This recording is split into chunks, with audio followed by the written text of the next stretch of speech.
Only God knows where these rosaries reach and who they reach. My joy is to give rosaries away. It's no secret that Catholics often have a strong devotion to the Rosary. Today, Sister Lupe Hernandez of the Daughters of St. Paul is telling us how her craft in rosary making has fused the spiritual with the tangible to enrich the prayers of many.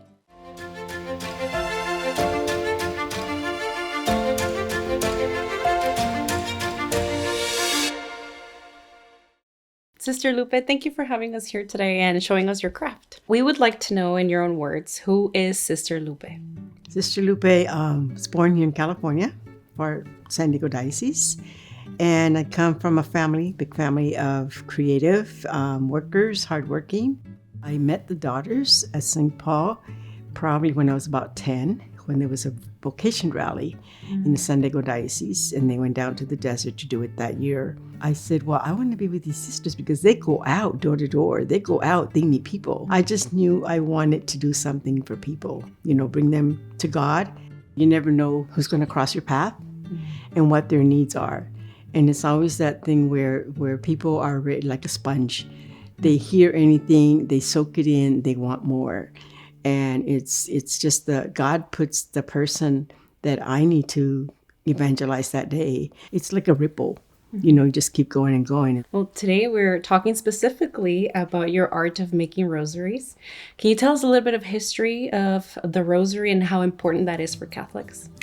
Okay, the rosary was given to Saint Dominic back in the 12th century or so. So the Blessed Mother gave him, at that time, there was three mysteries. In the 15th century, developed more into the devotion of the rosary being made into, a string or something more significant, so that people began to be more aware. Back in the 60s, it was very common for Catholics to pray the rosary, the families, to pray the rosary in the evening.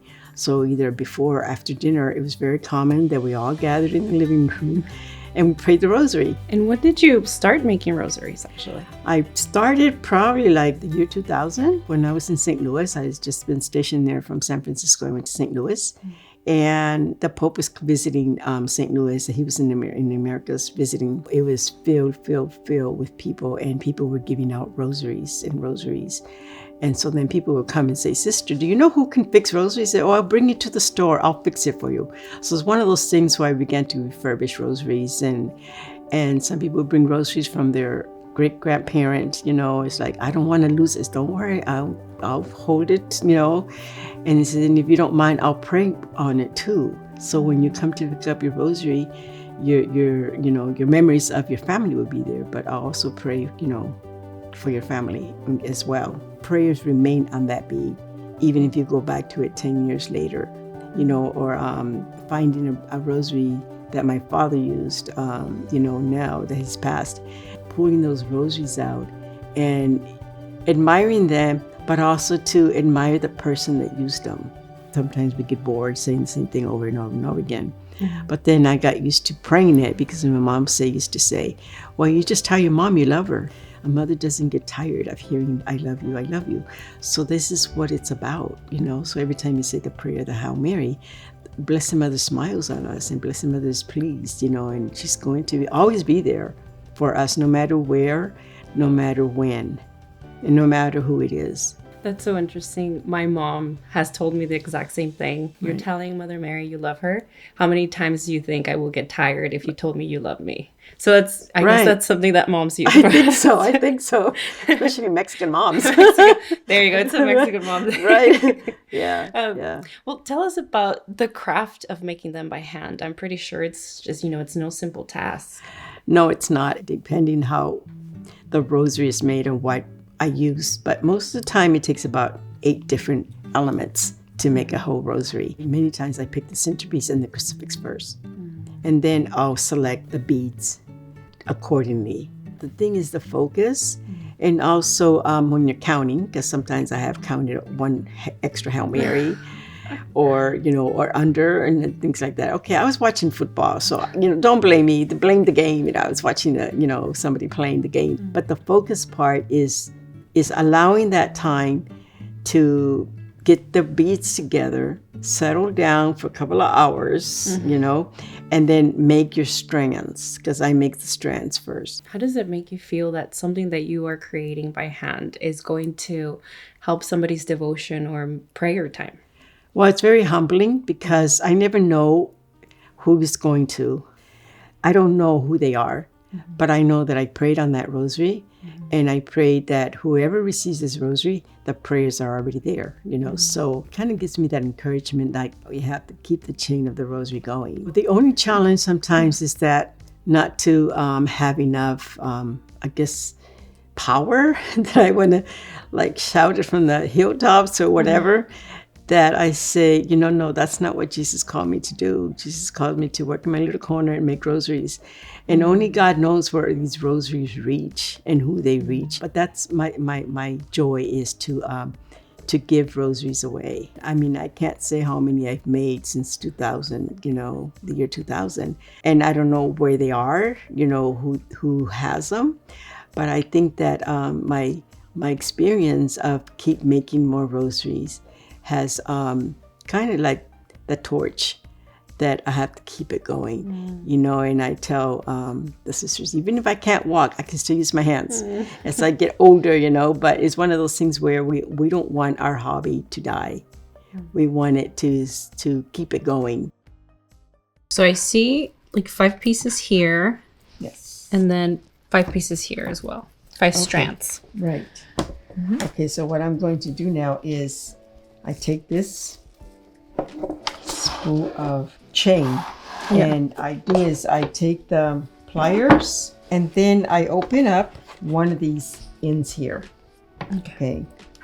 Just open it up enough, and you put this in here. Yeah. And then close it back up. Cut it here, all the way across. And then that Our Father that we put in here, we open it up, and then you put it in there.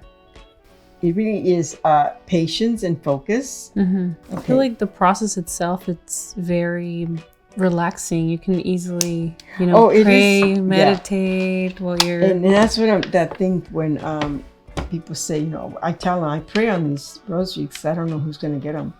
And the Lord knows who's going to get them.